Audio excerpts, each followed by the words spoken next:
Mega daughter Niharika యాంకర్గా career start చేసి తర్వాత యాక్టర్గా పరిచయం అయింది. నిర్మాతగా కూడా మారి ముందుగా యూట్యూబ్లో వెబ్ సిరీస్లు నిర్మించింది. ఒక మనసు సినిమాతో హీరోయిన్గా నిహారిక కొణిదెల టాలీవుడ్లోకి అడుగుపెట్టింది. ఇప్పటి వరకు హీరోయిన్గా 5 సినిమాల వరకే చేసింది. అయితే ఏ ఒక్కటి ఆమెకు సక్సెస్ ఇవ్వలేదు.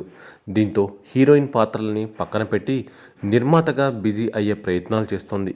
ఇప్పటికే ఓటీటీలోకి అడుగుపెట్టి వెబ్ సిరీస్ కూడా చేస్తోంది. ఒక చిన్న family story, hello world, dead pixels web series చేసింది. ఇప్పుడు సినిమా నిర్మాణంలోకి అడుగుపెట్టడానికి రెడీ అవుతుంది. అయితే మొదటి ప్రయత్నంలో పెద్ద సినిమా ఏదో ఒకటి చేయాలనే ఆలోచన కాకుండా లో బడ్జెట్లో అందరూ కొత్త వాళ్ళతో మూవీ చేయాలని నిహారిక భావిస్తున్నట్టుగా తెలుస్తోంది. నిహారిక నిర్మాతగా బిగ్ స్క్రీన్పై తన అదృష్టాన్ని పరీక్షించుకునే పనిలో పడింది. క్యాస్టింగ్తో పాటు టెక్నీషియన్స్ అందరూ కొత్త వాళ్ళతోనే ఈ మూవీ ఉండబోతుందని టాక్ వినిపిస్తుంది. యూట్యూబ్లో ఇన్ఫ్లుయెన్సర్గా ఉన్నవారు నిహారిక సినిమాతో ఆర్టిస్టులుగా బిగ్ స్క్రీన్పై అడుగుపెట్టే అవకాశం ఉందట. త్వరలో దీనికి సంబంధించిన అఫీషియల్ అనౌన్స్మెంట్ వచ్చే ఛాన్స్ కూడా ఉందని ఇండస్ట్రీ వర్గాలలో చర్చ నడుస్తోంది. డెడ్ పిక్సెల్స్ వెబ్ సిరీస్లో ఆమె నటించింది. మరి నిర్మాతగా చేస్తున్న సినిమాల్లో ఆమె నటించనుందా లేదా అనేది మాత్రం ప్రస్తుతానికి క్లారిటీ లేదు.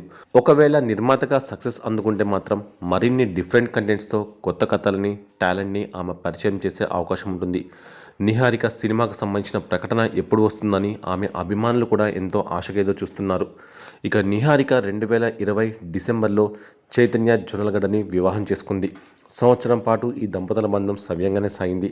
ఆ తర్వాత ఇద్దరి మధ్య మనస్పర్ధలు తలెత్తడంతో విడివిడిగా జీవిస్తున్నారు. ఈ క్రమంలోనే కొన్ని నెలల క్రితం సోషల్ మీడియా ఖాతాల నుంచి తాము కలిసి దిగిన ఫోటోలను తొలగించారు. దీంతో ఈ జంట విడిపోతుందని ప్రచారం జరిగింది. ఈ నేపథ్యంలోనే కుకట్పల్లి ఫ్యామిలీ కోర్టులో విడాకులకు దరఖాస్తు చేస్తున్నట్టు వెల్లడైంది. అనంతరం ఈ విషయంపై నిహారిక స్పందించింది. పరస్పర అంగీకారంతో తామిద్దరం విడిపోతున్నామంటూ సోషల్ మీడియా ద్వారా ప్రకటించింది. ఇక జొన్నలగడ్డ చైతన్యతో తన పెళ్లి బంధం ఏడాదిలో ముగుస్తుందని అస్సలు అనుకోలేదంటూ నిహారిక తాజాగా చెప్పుకొచ్చింది. 5 ఏళ్ల తర్వాత మళ్ళీ సినిమాల్లోకి రీఎంట్రీ ఇస్తున్నట్టు చెప్పింది. ఓ యూట్యూబ్ ఛానల్కు ఇచ్చిన ఇంటర్వ్యూలో నిహారిక తన కెరియర్, విడాకుల గురించి ఆసక్తికర కామెంట్స్ చేసింది. చైతన్య జొన్నలగడ్డతో విడాకులపై నిహారిక స్పందిస్తూ ఇలా విడాకులతోనే జీవితం ముగిసిపోనున్నట్లుగా తాను అనుకోలేదని తెలిపింది. ఎదుటి వారిని ఈజీగా నమ్మకూడదని, పెళ్లి తర్వాతే అర్థం చేసుకున్నానని చెప్పింది. అదొక అనుభవ పాఠంగా భావించి ముందుకు సాగడం అలవాటు చేసుకున్నానని తెలిపింది. ఇప్పటికీ అవన్నీ గుర్తొస్తే కన్నీళ్లు వస్తాయంటని తెలిపింది. పెళ్లి అన్నది ప్రతి ఒక్కరి జీవితంలో ఎంతో ముఖ్యమైనది. కలకాలం కలిసి ఉంటామని ఏ జంటైనా పెళ్లి చేసుకుంటారని నిహారిక చెప్పుకొచ్చింది. అంతేకాని ఏడాదిలో విడిపోతామని అనుకొని భారీగా ఖర్చు పెట్టి ఎవరూ పెళ్లి చేసుకోరు. ఎలాంటి అడ్డంకులు లేకుండా తమ రిలేషన్షిప్ సాఫీగా సాగాలని అనుకుంటారు. అలా ఆలోచించే ప్రేమ పెళ్లి బంధాల్లోకి అడుగు పెడతారు. నేను అలాగే ఆలోచించా, కానీ నేను ఊహించినట్లు జరగలేదు. అందుకే ఆ బంధాన్ని ముగించాల్సి వచ్చింది అని నిహారిక పేర్కొంది. నా కుటుంబ సభ్యులు, స్నేహితులు నా గురించి ఏమనుకుంటున్నారు అన్నదే నాకు ముఖ్యం. అంతేకాని నాకు తెలియని వారు, నాతో సంబంధం లేని వారు ఏమనుకున్నా పట్టించుకోను. గత 2 ఏళ్లలో ఫ్యామిలీ విలువను చాలా అర్థం చేసుకున్నాను. తనను బర్డెన్గా ఫ్యామిలీ మెంబర్స్ ఏ రోజు భావించలేదు అని నిహారిక తెలిపింది. 2024లో ఓటు ఎవరికి వేస్తారని అడిగిన ప్రశ్నకు నిహారిక స్పందిస్తూ ఏపీ ప్రజలు ఎవరు గెలవాలని కోరుకుంటున్నారో వారికే ఓటు వేస్తారని సమాధానం ఇచ్చింది. జనాలకు మంచి చేయాలనే పవన్ కళ్యాణ్ రాజకీయాల్లోకి వచ్చారని, కల్మషం లేని మంచి లీడర్ అన్నది ఆమె చెప్పుకొచ్చింది. గత ఎన్నికల్లో జనసేన తరపున ప్రచారం చేశానని, ఈసారి కూడా పవన్ కళ్యాణ్తో పాటు జనసేన తరపున ఏపీలో ప్రచారం చేస్తానని నిహారిక పేర్కొంది. దాదాపు 5 ఏళ్ల తర్వాత మళ్ళీ సినిమాల్లోకి రీఎంట్రీ ఇవ్వబోతున్నట్టు కూడా నిహారిక చెప్పుకొచ్చింది. తెలుగులో వాట్ ది ఫిష్తో పాటు తమిళంలో ఓ సినిమా చేస్తున్నానని పేర్కొంది నిహారిక. ఫిబ్రవరిలో తమిళ మూవీకి సంబంధించిన అనౌన్స్మెంట్ రానున్నట్లు పేర్కొంది. ప్రొడ్యూసర్గా సోనీ కోసం ఓ ప్రాజెక్ట్ చేస్తున్నానని పేర్కొంది. 2019లో సూర్యకాంతం తర్వాత సినిమాలకు దూరంగా ఉండడంపై నిహారిక ఆసక్తికర కామెంట్స్ చేసింది. పెళ్లి తర్వాత తాను సినిమాలకు దూరమయ్యానని చాలామంది అపోహపడ్డారని నిహారిక అన్నది. నా విషయంలోనే కాదు, చాలామంది హీరోయిన్ల విషయంలో అలాంటి అపోహలు వినిపిస్తుంటాయని చెప్పుకొచ్చింది. అన్నయ్య వరుణ్తో పెళ్లి తర్వాత మా వదిన లావణ్య త్రిపాఠిని కూడా పెళ్లి తర్వాత సినిమాలు మానేస్తారా అని కొందరు అడిగారని నిహారిక చెప్పుకొచ్చింది. యాక్టింగ్ అన్నది తమ జాబ్ అని, పెళ్లి చేసుకుంటే సినిమాలు మానేయాల్సిన అవసరం లేదని పేర్కొంది. నిహారిక చేసిన కామెంట్స్ ఇప్పుడు నెట్టింట వైరల్ అవుతున్నాయి. ఇక నిహారిక 2020 డిసెంబర్ 9న రాజస్థాన్లోని ఉదయ్పూర్లో ఉన్న ఒబెరాయ్ ఉదయ్ విలాస్లో చైతన్యని వివాహం చేసుకోగా వారి వివాహం అంగరంగ వైభవంగా జరిగింది. అయితే పెళ్ళైన ఏడాదికే వీళ్ళ మధ్య మనస్పర్ధలు రావడంతో విడాకుల రూమర్లు ఊపందుకున్నాయి. ఇక 2023 జూన్లో నిహారిక చైతన్యలకు విడాకులు మంజూరు చేసింది కోర్టు. పెళ్లి తర్వాత సినిమాలకు దూరమైన నిహారిక తిరిగి రీ ఎంట్రీ ఇవ్వబోతున్నట్లు చెప్పింది.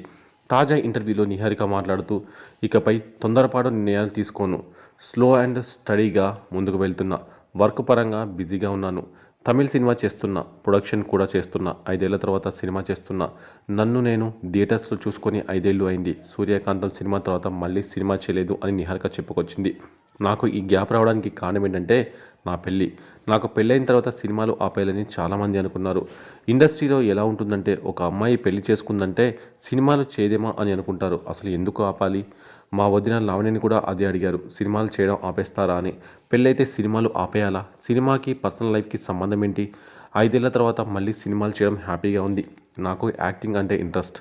నాకు నచ్చినట్టు ఉండటమే నాకు ఇష్టం. జరిగింది జరిగిపోయింది. అందుకే రెట్టించిన ఉత్సాహంతో మళ్ళీ సినిమాలు చేస్తున్నా అంటూ చెప్పుకొచ్చింది నిహారిక. ఇక సోషల్ మీడియాలో చాలా యాక్టివ్గా ఉండే నిహారిక రూమర్స్ క్రియేట్ చేసే వాళ్ళపై కూడా రెచ్చిపోయింది. అలాంటి వెధవలు ప్రతి చోట ఉంటారని, వారికి మనం అటెన్షన్ ఇవ్వకూడదంటూ వారిపై ఫైర్ అయింది. పని పాట లేని వాళ్ళే ట్రోల్ చేస్తారని, అలాంటి వాళ్ళ గురించి తాను అస్సలు పట్టించుకోనని పేర్కొంది. నిజానికి మనం అవసరం లేని వాళ్ళకు అటెన్షన్ ఇస్తూ ఉంటాం. అలాంటి వెధవలు ప్రతి చోట ఉంటారు. వాళ్ళని కనుక మనం పట్టించుకుంటే వాళ్ళు ఇంకా రెచ్చిపోతారు. అందుకే వాళ్ళని నేను అస్సలు పట్టించుకోను. నన్ను నేనుగా ఇష్టపడే వాళ్ళు చాలామంది ఉన్నారు. వాళ్లకు నేను అటెన్షన్ ఇస్తా. అంతేగాని ఎవడో కోన్కిస్గా గొట్టంగాడి గురించి నేను ఎందుకు పట్టించుకుంటా? ఒకప్పుడు సోషల్ మీడియాలో నాపై వచ్చే నెగిటివ్ కామెంట్స్ని నేను చూసేదాన్ని. కానీ ఇప్పుడు మాత్రం వాటిని అసలు పట్టించుకోవడమే మానేశాను. దానివల్ల అనవసరంగా మన హెల్త్ పాడైపోతుంది. ఇప్పుడు కూడా నా ఫోన్ ఓపెన్ చేస్తే ఇన్స్టాగ్రామ్లో ఎన్నో నెగిటివ్ కామెంట్స్ ఉంటాయి. కానీ వాటిని నేను అసలు పట్టించుకోను, చూడను. ఎందుకంటే గతంలో అలాంటి కామెంట్స్ నేను చూశాను కాబట్టి. ఇప్పుడు వాటిని నేను లెక్క చేయను అంటూ గత కొద్ది రోజుల క్రితం నిహారిక ఇచ్చిన ఓ ఇంటర్వ్యూలో ఈ విషయాలు చెప్పుకొచ్చింది.